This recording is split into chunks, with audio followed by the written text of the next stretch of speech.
Falando nisso, Bruno, como é que você vê o negócio de fraude? Todo mundo fala, pode ter fraude, aí vão puxar o tapete do Trump, pôr os votos lá de gente que morreu pra Câmara. Como é que você vê isso? Cara, de novo, eu acho que a gente tem que ter humildade de falar, não tenho a menor ideia, mas eu posso ter uma opinião. Saber falar, obviamente, é isso, não sei. Mas, cara, esse papo de que né, você tem algo que não é fraudável, pra mim, é muito infantil, né? Vamos lá. Claro, isso é infantil. Hoje em dia claro. hoje teve um cara que parece que era um moleque de 14 anos que filiou o Lula ao PL. E os caras estão mandando a Polícia Federal atrás de um cara. Ou seja, o Brasil não tem problema nenhum pra Não mandar tem. a Polícia Federal atrás de um adolescente. Um adolescente que por brincadeira pôs um negócio. Porra, pelo amor de Deus, né? Herói demais. Agora, Herói demais. é muito infantil, sabe, desenho. Eu tô acostumado a ver desenho. Eu tenho uma filha de 3 anos e um moleque de 1 ano. A você, a conspiração do mundo, que nada é fraudável. Pelo amor de Deus, a gente tem uma mínima massa cerebral de entender.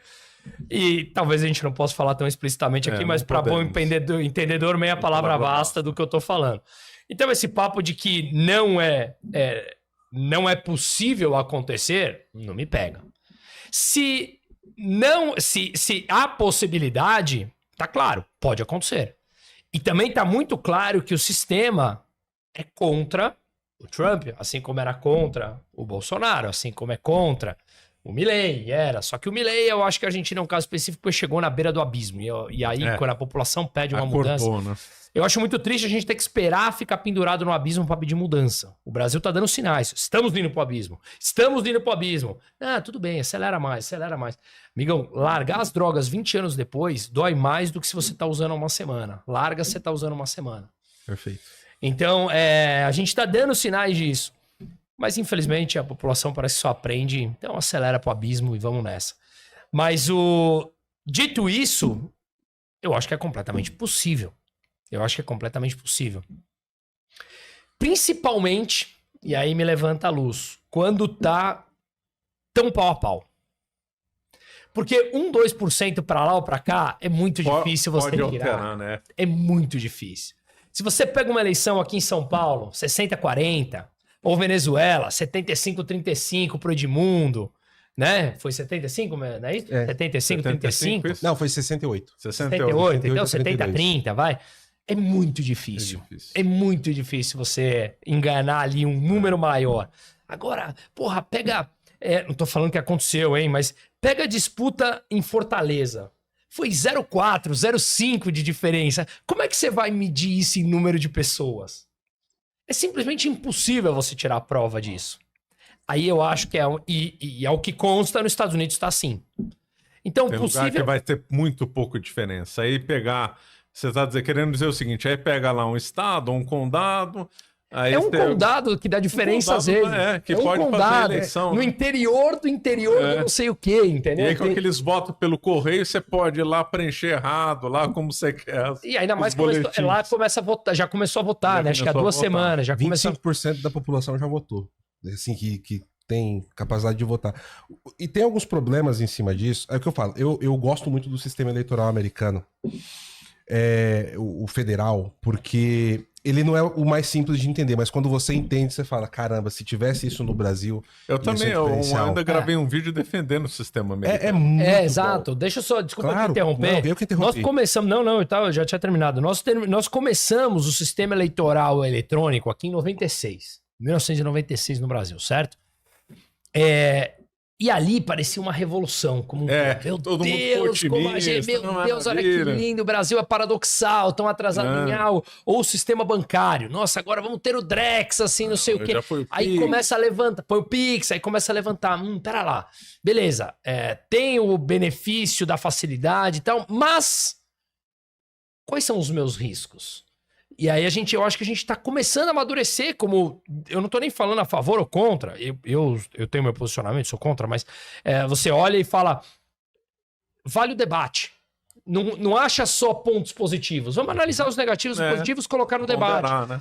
Então, me parece hoje, olhando de fora, que não é tão razoável que em 96 a gente colocou um sistema que a gente já dizia infalível. Nós estamos em 2024 e o país mais rico do mundo continua no modelo antigo.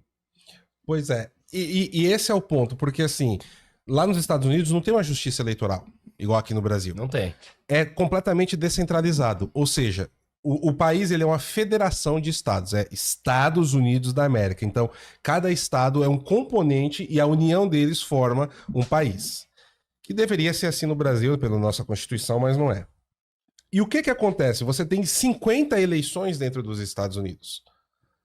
Então, a Flórida tem um processo eleitoral, a Geórgia tem outro, Oklahoma tem outro, Texas tem outro, Washington tem outro, Montana tem outro. Descentralizado. É descentralizado. Então, assim, as regras eleitorais de cada estado mudam. Então, lá tem estado que você vota numa urna eletrônica parecida com a do Paraguai, por exemplo. Você vai lá, coloca, sai o que você votou, você confere e cai na urna, que é o que queriam aqui no Brasil. Tem outras que é toda na mão, ballot. E quando tem eleição nos Estados Unidos, as cédulas são enormes, porque você vota uma porrada Vote de um coisa. monte de coisa, é. Um monte de coisa. Então, assim, cada eleição, são 50 eleições dentro dos Estados Unidos. E aí você tem alguns estados que são controlados com uma espécie de coronelismo, né? Se a gente for comparar aqui com o Brasil, que você mantém isso. Então, nós tivemos algumas mudanças importantes. Essa, por exemplo, assim, igual foi em 2020, não vai acontecer. Porque ali foram O que você diz? A discussão? Ah, O pós? não, o pós pode até ser que aconteça outra coisa, mas não pelo mesmo motivo.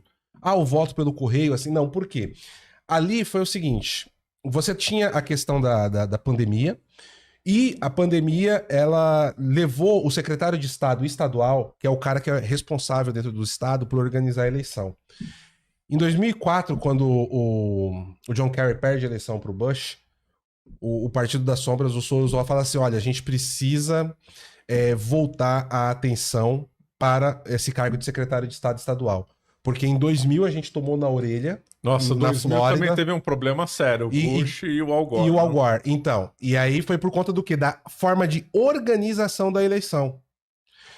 E quando chegou em 2004, o Soros começou a colocar dinheiro para eleger muito secretário de Estado. Porque você gasta o quê? 500 mil numa campanha de secretário de Estado estadual, elege o seu e é o cara que define as regras de cada eleição. E aí, para você, tem algumas regras, se você não definir antes, através do Congresso bicameral, estadual ou Senado, você precisa trabalhar por decreto do secretário de Estado. E o que aconteceu em 2020? Você tem uma pandemia, tem uma emergência de saúde, o que você vai fazer? Tinha um monte de secretário de Estado que estava desesperado. O que os caras fizeram? Os super PACs financiados pelo Soros, né? Que é aí que entra o Partido das Sombras, chegou com o kit pronto. Tá aqui, ó, secretário de Estado.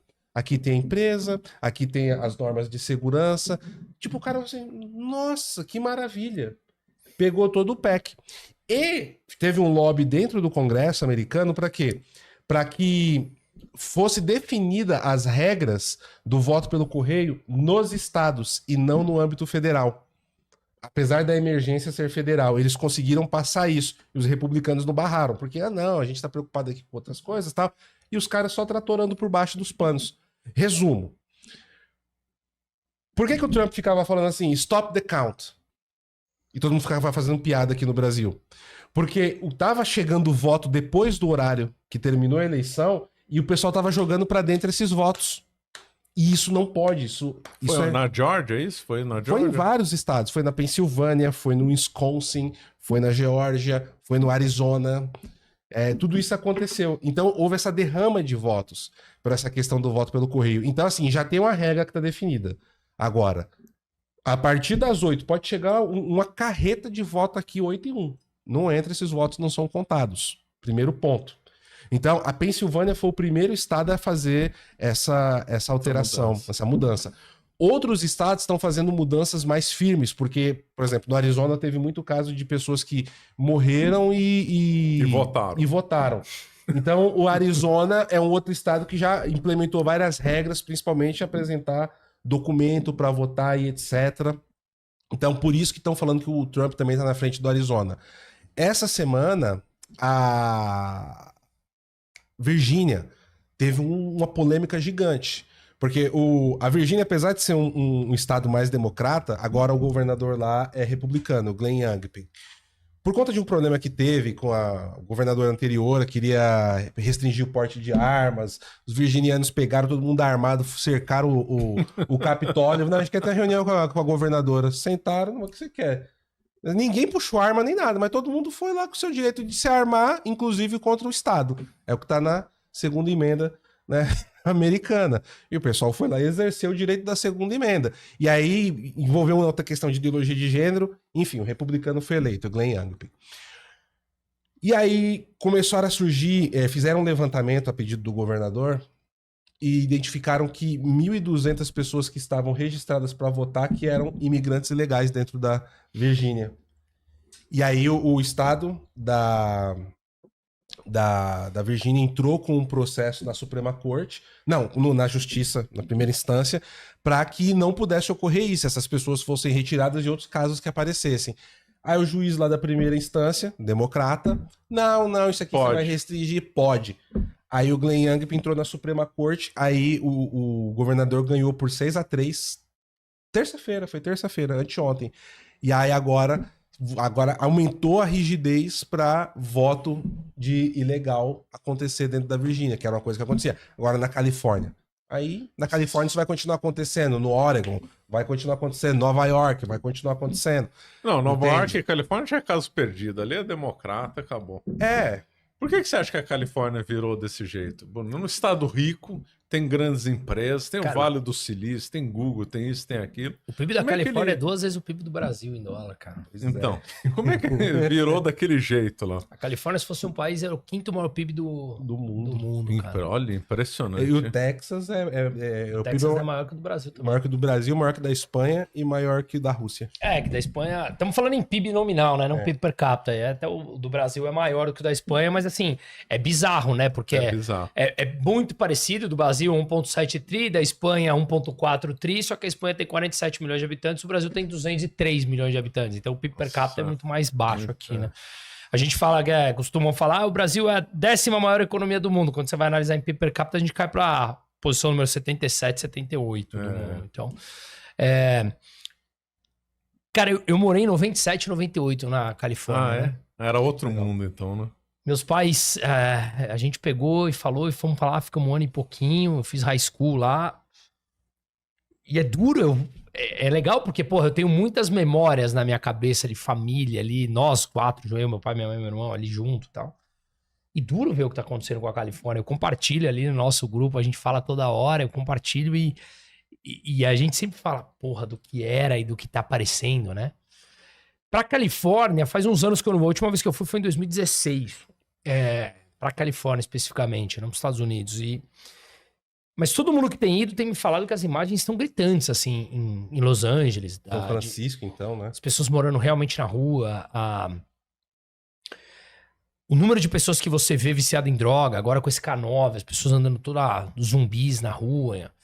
Essa maluquice de poder roubar até 800, 900 dólares e nada acontecer. Então, o que era ali um berço de liberdade, principalmente a gente saindo do Brasil, aqui indo morar lá, quando eu fui, que você olhava e via e falava assim, pô, eu lembro que a gente chegava, não era normal nos anos 90, a gente falava assim, cara, olha só que legal, né? Você vai numa lanchonete, você tem refil grátis, e as pessoas não ficam pedindo, então me dá o menor de todos porque é mais barato pra ir lá e repetir 5 vezes. O cara é honesto o suficiente de falar, se eu quero uma grande, eu vou pedir uma grande, pago por ela e tal. Hoje você vai lá e você vê todos os supermercados com as coisas com vidro fechado, você quer comprar algo porque você pode roubar, até 900 dólares que nada acontece, né? Aquela coisa toda, você olha e fala, que triste. Que triste, porque no fundo, isso começa a fazer do que seria o 5º país, como eu mencionei aqui, afugentar as empresas. Quantas empresas saíram da Califórnia e foram pro Texas? Você deve ter mais isso na mão. Sim. Ou seja, quantas pessoas, como você falou aqui no começo, optaram por ir morar na Flórida ou no Texas porque são estados republicanos que são mais duros contra esses imigrantes legais, ou contra esse roubo, ou contra essa ideia de transformar o bandido numa vítima da sociedade, né?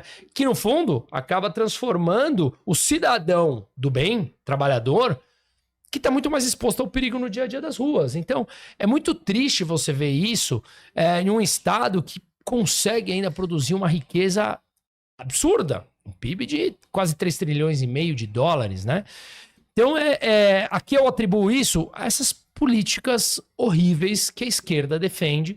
Só que, no fundo, o que eles precisam, na minha opinião, para se manter no poder, e isso está começando a gerar essa tal agenda anti-woke. E vamos lembrar que o Brasil, nós somos nos Estados Unidos 10, 15 anos atrasado. Em informação, eu quero dizer. Então, o que acontece lá, daqui 10 anos começa a acontecer aqui. Demora para cair a ficha. Demora para cair a ficha. E esse movimento começou lá. A esquerda, ela precisa quebrar as instituições que geram mais lealdade por parte das pessoas do que ao próprio Estado. Então eles precisam acabar com a igreja, acabar com a instituição família, acabar com a instituição vizinhança, porque eu dou mais lealdade à minha família do que ao Estado. Eles querem quebrar isso, porque daí eu começo, olha, eu defendo o bandido, olha, eu defendo você que quebrou sua família, eu defendo... E obviamente eles dão uma miséria, dão uma migalha. No começo parece tudo muito bem. Quando começa a chegar nesse ponto agora de violência extrema, roubo, pobreza maior... Chega uma hora que as pessoas começam a olhar e falar, acho que não é isso que eu quero. Você acaba de assistir um corte do Caravelas Podcast. Na tela está aparecendo o episódio completo e outro corte. Muito obrigado pela atenção.